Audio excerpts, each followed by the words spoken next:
Hello, and thank you for joining me. This is our first podcast here in the Relationship Lab.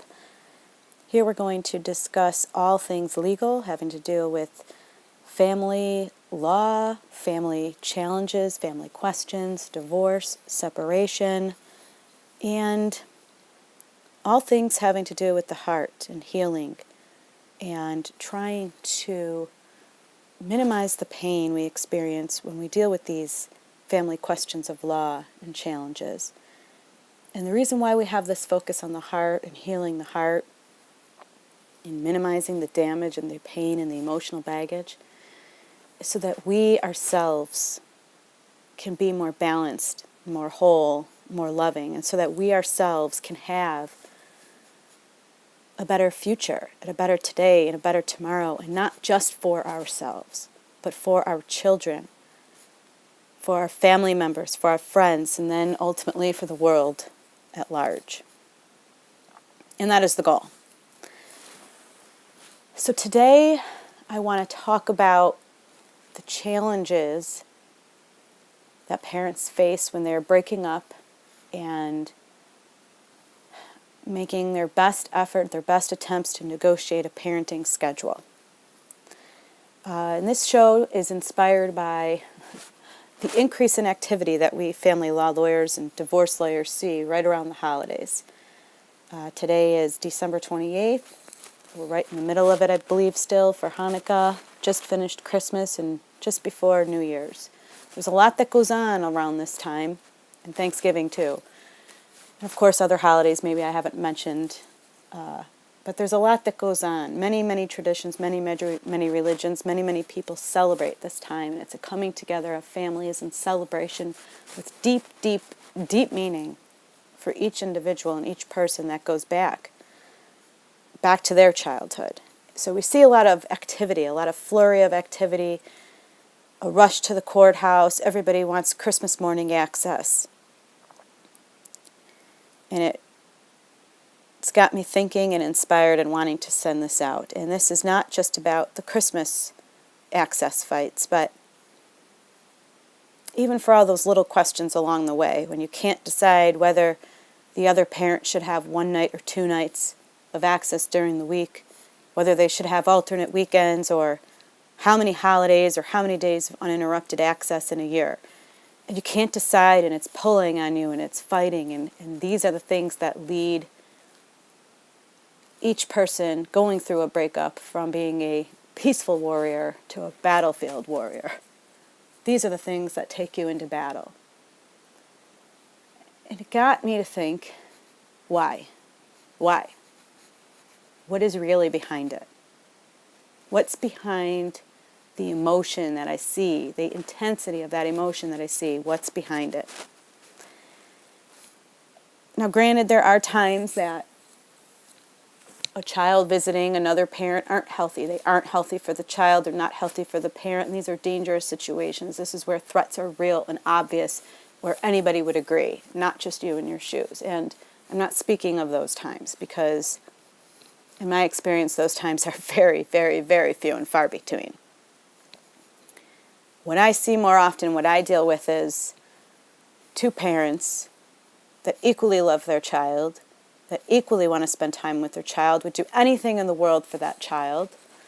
But we have 2 parents whose hearts are broken, whose hearts are defeated, whose hearts are split, whose hearts are angry and blaming, and they're putting up a shield of honor, and they're picking up their sword because the person that has put them in that state, in that most immediate state, and those feelings that they feel in that moment is the other parent or the spouse. Even if you're the one that left, it's still the other parent or that spouse. On some level, we place blame. We place blame for the hurt, the desperation, the despair, the deep, deep, deep emotions we feel in that moment. We place blame. Well, if you're the one that was left, it's easy to see where that blame would come from. But that's what we do. And why do we place the blame? We place the blame because we're too afraid to look at the source. We're too afraid to feel the root. We're too afraid to know where it truly, really is rooted from, and to deal with that, heal that, love that, put it behind us and move on. We get stuck. We get stuck in the immediate sense and the immediate feeling and that immediate pain, blame cycle. I want to encourage everybody to stop. Stop the pain, blame cycle. You've felt this way before.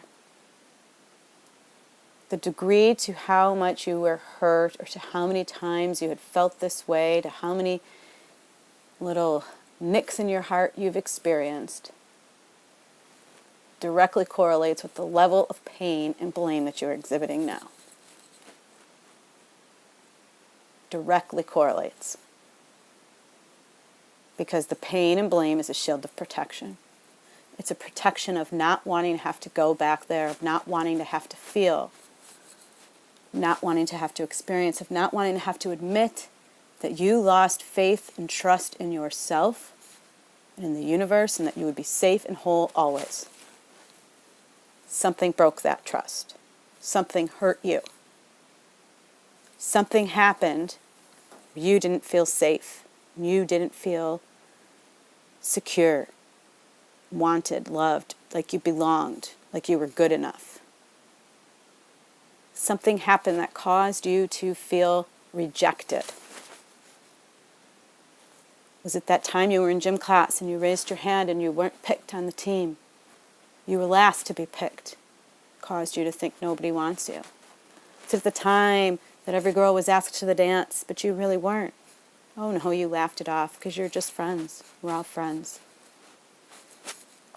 Was it the time that you really, really, really wanted to go somewhere with your mother or your father, but they were just too busy for you? What time was it? What time? What time was it? We ask what time it was because that's the fury of your emotions now. It's that sense of you feeling rejected that keeps you from not wanting your child to go. You don't want your child to have more fun over there, to choose to be over there, to choose a side that's not your side. It's fear. It's fear that you're holding on to. Your child might be happier with him or with her than with you. It's fear. But I'm here to beg you and plead you and ask you to get out of their way. Get out of your child's way. They have a right to experience that happiness and that joy and the fun times and the laughter and the giddiness and the wrestling and the painting of the nails and all of it with the other parent, with your spouse. They have that right. And giving them that right, giving them that hope, giving them that happiness is a gift. A gift that they will never treat you wrong for having received it. They will take it with gratitude, with graciousness, with great respect and trust, and love you always. It will not. That gift you give will not diminish their love and affection for you. Not now, not ever. So you need to get out of their way. Please. Allow your children to enjoy the other parent. Heal yourself. Heal those wounds. Trust. Trust that you're making the right decision. Be generous with your love. Be generous with the opportunity to allow your children to feel love. Be generous. To help us move there, I just want to take us back. If everyone could just relax. Roll your head, your neck. I'm going to go back. Take a few deep breaths. Inhale and exhale. Inhale and exhale. Breathing in, up through your root chakra, sacral, your power center up through your heart. Bring it up to your heart and allow that breath to open your heart. Open your heart. See its petals opening. Draw that breath down. Draw it in from your crown to your temples, behind your eyes, back to your throat and in your heart. Warm your heart. Let it glow. Now imagine that on the other side of your heart is you. It's you. It's where your heart was broken. It's you where you felt that sadness. It's you where you felt that pain. It's you where you felt that you weren't good enough. It's you. Do you see yourself? Do you see you? You might have to talk to yourself. Ask yourself. It's okay. Come on over. Come on over and speak with me. I want to speak with you. It's okay. I love you. I've always loved you. Please come over. Please trust me again. As that little self comes over to you, just let them feel the love. Wrap your arms around them, love them, hug them, squeeze them. That it will be okay, and that you will not be rejected.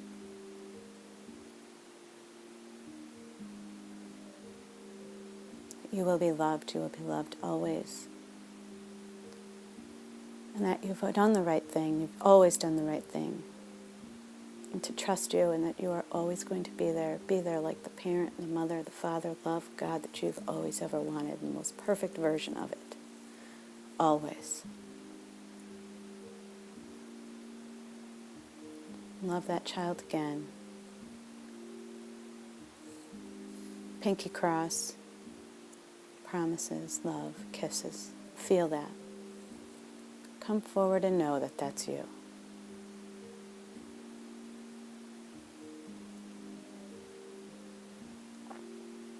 Trust that the hurt and the shame that you feel right now is not